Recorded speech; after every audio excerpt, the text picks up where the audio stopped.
Welcome, ladies and gentlemen. Thank you so much for your great support always. I'm so grateful for your continued support to this channel. Thank you so much, ladies and gentlemen. Is everything okay with Uhuru Kenyatta, the former president of the Republic of Kenya?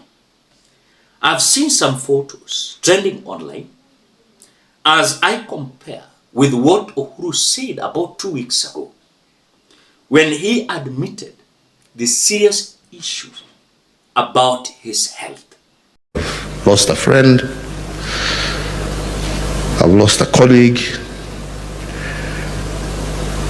and especially for me don't know whether I should say this, but these are realities of life. In the last year, and a good part of this year, whenever we met, he was very encouraging about some of the challenges that we were going through. And since he had more experience than some of us, he was very encouraging in guiding and telling you how to look at this and how to handle some of these challenges in life, health and otherwise. And I'll miss that counsel, and I'll appreciate everything he guided some of us towards, and how he really held our hand and told us, don't worry, things will come to pass, it will go. We trust in God, we believe. The reason Frank is lying here is because it is his time. Those of us who have those challenges will continue fighting with them, but equally, when it is God's time, we shall join him and be thankful for the life that we lived and the times that we shared together. And for me to see some photos trending on social media, first thing, I tried to verify the photo. It's like generated by AI. But again, on the same note, remember earlier on, Uhuru Kenyatta was invited to the founder members of ODM in Mombasa. And of course, Uhuru Kenyatta never attended. We were told Uhuru Kenyatta is not in the country. And this was, of course, the statement that came from Edwin Sifuna as he was reading the statement of Uhuru Kenyatta in Mombasa. Before we watch the video, as you always do, ensure you like the video. And like the video, you automatically support the work that I'm doing in this channel, because sometimes you watch and you forget liking the video. So this is just a reminder. As you watch, please consider liking the video. Thank you so much for that like. I want to say from the bottom of my heart, thank you to all the founder members of ODM. You've given us something that we take pride in, and we are hoping and praying that in 20 years' time, maybe I will be standing the way the governor for Kisumu has stood here to tell stories about the journey of ODM for the next 20 years. Secondly, Your Excellency, yesterday, there is a founder member who Baba himself invited. He was not able to be with us. He's in the US. Your Excellency, you know why. The Honorable 4th President of the Republic of Kenya, His Excellency Uhuru Kenyatta, he has sent me his message here. I'm not going to say anything other than read his message. With your kind permission, Your Excellency, because he's a founder member and he was not able to join us today. I'll be very quick. This is a message from the former President, His Excellency Uhuru Kenyatta, during the ODM 20th anniversary celebrations in Mombasa. To the ODM family, distinguished guests, ladies and gentlemen, let me begin by thanking the leadership of the Orange Democratic Movement for inviting me to join you this evening as you mark your 20th anniversary. I had hoped to join you in person, but due to engagements booked earlier, I could not make it. In fact, that was an issue we were to discuss with my brother when he got back. Unfortunately, that did not happen. Even then, I celebrate with you, my brothers and sisters.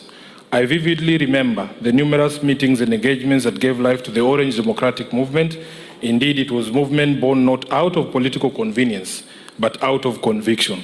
A broad coalition then of political leaders who rallied the No campaign against the 2005 Kenyan Constitution. Tulikuwa tunaitwa Pentagon.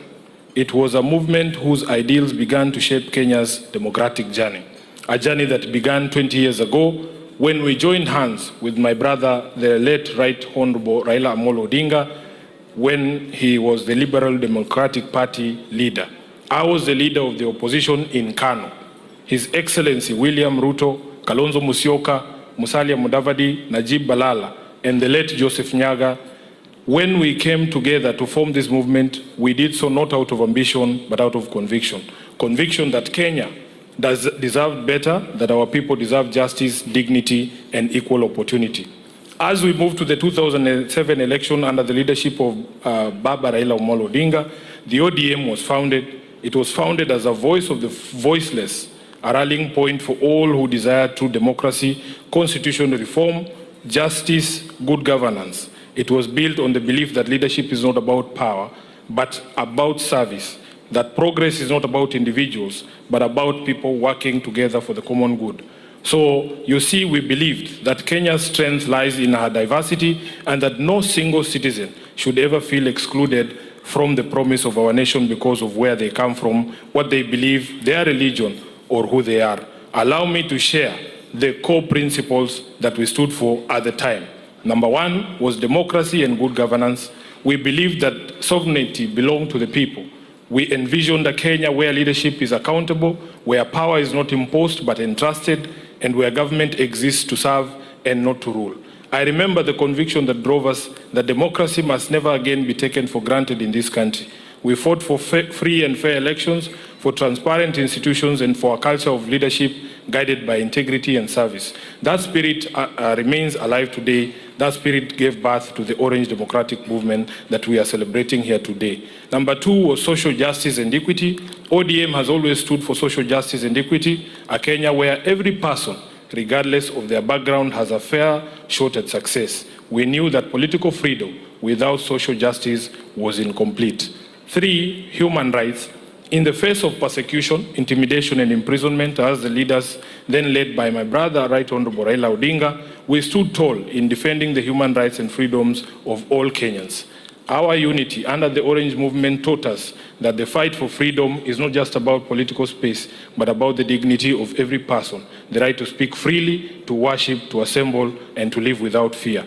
Three, or is it five, economic justice.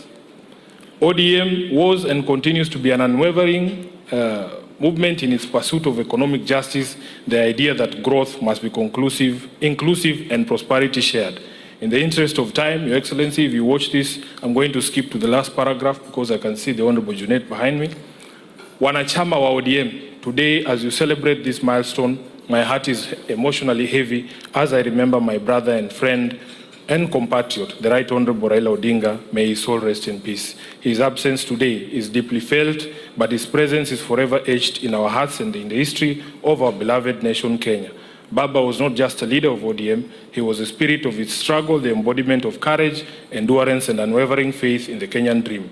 His courage, resilience, and selflessness shaped not just this movement, but the very course of Kenya's political evolution.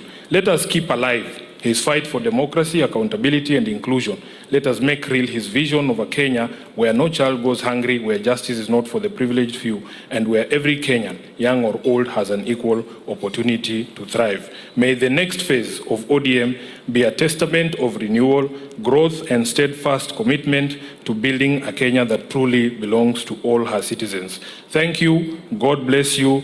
God bless ODM, and God bless our beloved country, Kenya. His Excellency Uhuru Kenyatta, CGH, 4th President of the Republic of Kenya. I thank you.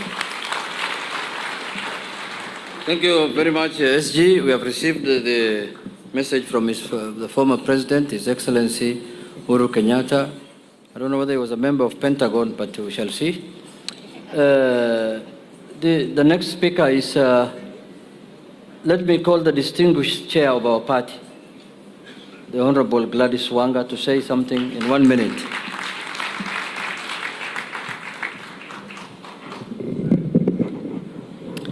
Thank you very much, Your Excellency, the President of the Republic of Kenya and founder member of the ODM party, our party leader, Dr. Uhuru Oginga, distinguished founder members, ladies and gentlemen.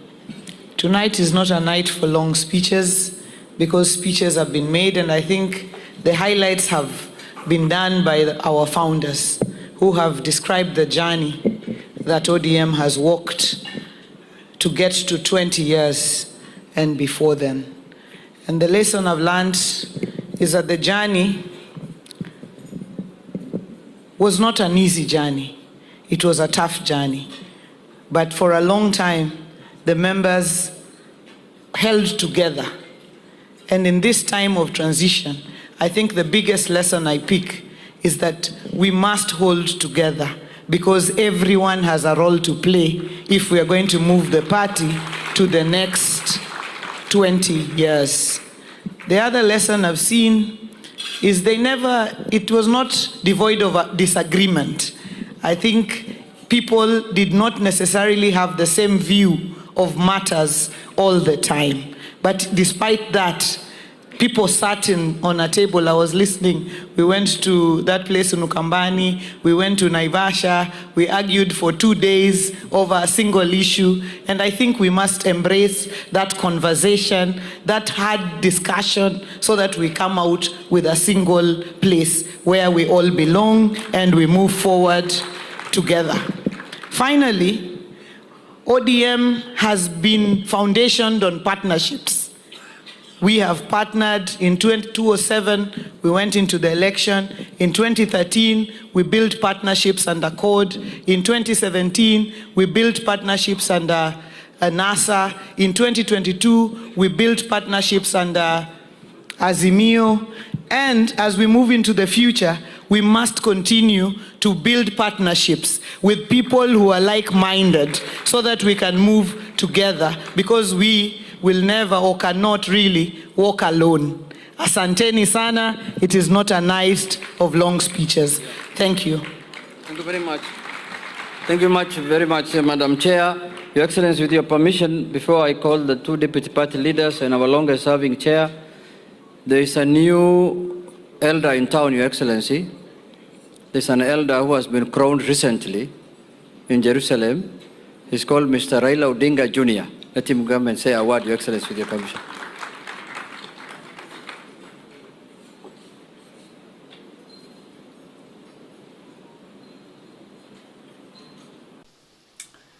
The sickness of Uhuru Kenyatta started when Maverick Auko leaked for us that Uhuru Kenyatta was suffering.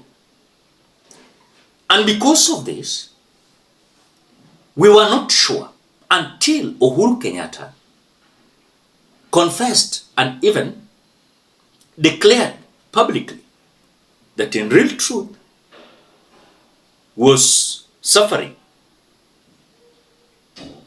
And of course, Maverick Auko told us cancer imemvamia. When look at these leaders, behind the scene majority of them, they are not okay.